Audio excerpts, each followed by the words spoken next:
അയോധ്യ രാമക്ഷേത്രവുമായി ബന്ധപ്പെട്ട സാദിഖ് അലി ശിഹാബ് തങ്ങളുടെ പരാമർശത്തിന് പിന്നാലെ പരിഹാസവുമായി കെ.ടി. ജലീൽ. ഭാരതരത്നം മലപ്പുറത്ത് എത്തുമോ എന്നാണ് കെ.ടി. ജലീൽ ഫേസ്ബുക്കിലൂടെ ചോദിക്കുന്നത്. രാമക്ഷേത്രം ഭൂരിപക്ഷ സമുദായത്തിന്റെ ആവശ്യമാണെന്നും ബഹുസ്വര സമൂഹത്തിൽ അത് അംഗീകരിക്കപ്പെടേണ്ടതാണെന്നുമായിരുന്നു സാദിഖ് അലി തങ്ങളുടെ പ്രസംഗത്തിലെ പരാമർശം. അതുകൊണ്ട് തന്നെ സാദിഖ് അലി തങ്ങളെ തേടി ഭാരതരത്ന പുരസ്കാരം എത്തിയാൽ അത്ഭുതപ്പെടേണ്ടതില്ല എന്നാണ് ജലീലിന്റെ നിരീക്ഷണം. മാത്രവുമല്ല, ഈ പോസ്റ്റിൽ അങ്ങേയറ്റം പ്രകോപനപരമായ പ്രസ്താവനകളാണ് ജലീൽ നടത്തുന്നത്.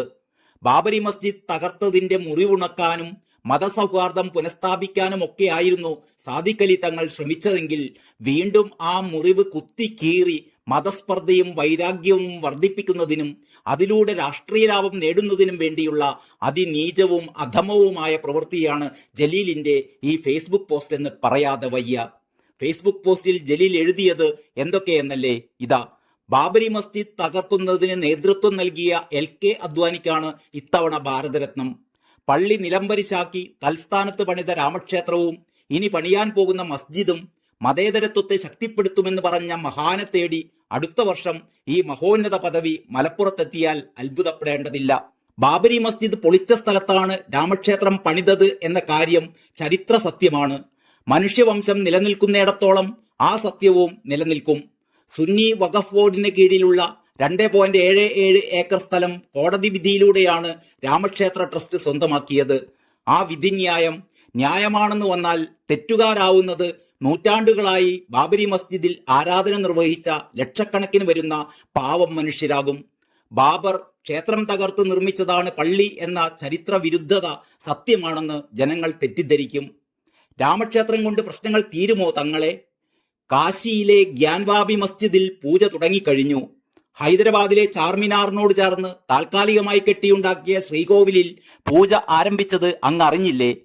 മധുരയിലെ ഈദ്ഗാഹ് മസ്ജിദ് പിടിച്ചടക്കുമെന്ന് തീവ്ര വർഗീയവാദികൾ പ്രഖ്യാപിച്ചു കഴിഞ്ഞു. ലോകാത്ഭുതങ്ങളിലൊന്നായ താജ്മഹൽ തകർക്കാൻ പ്രധാനമന്ത്രിക്ക് കത്തെഴുതിയത് BJPയുടെ MP ആണ്. അതിലേക്ക് തന്റെ വക സംഭാവനയും അദ്ദേഹം വാഗ്ദാനം ചെയ്തു.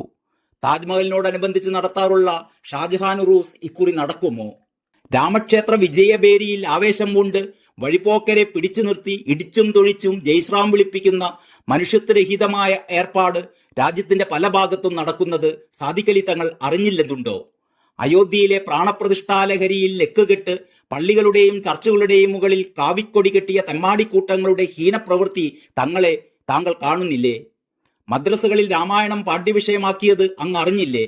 വ്രണിത ഹൃദയങ്ങളെ സാന്ത്വനിപ്പിക്കുന്നതിന് പകരം അവരുടെ ഹൃദയങ്ങൾക്കേറ്റ മുറിവുകളിൽ എന്തിനാണ് മുളക് പുരട്ടുന്നത്? ലോകത്തെവിടെയെങ്കിലും വഴി നടന്നു പോകുന്ന ഇതര മതസ്ഥരെ തടഞ്ഞു നിർത്തി കത്തി കാട്ടി അല്ലാഹു അക്ബർ വിളിപ്പിക്കുന്നുണ്ടോ? കുരിശു വരപ്പിക്കുന്നുണ്ടോ?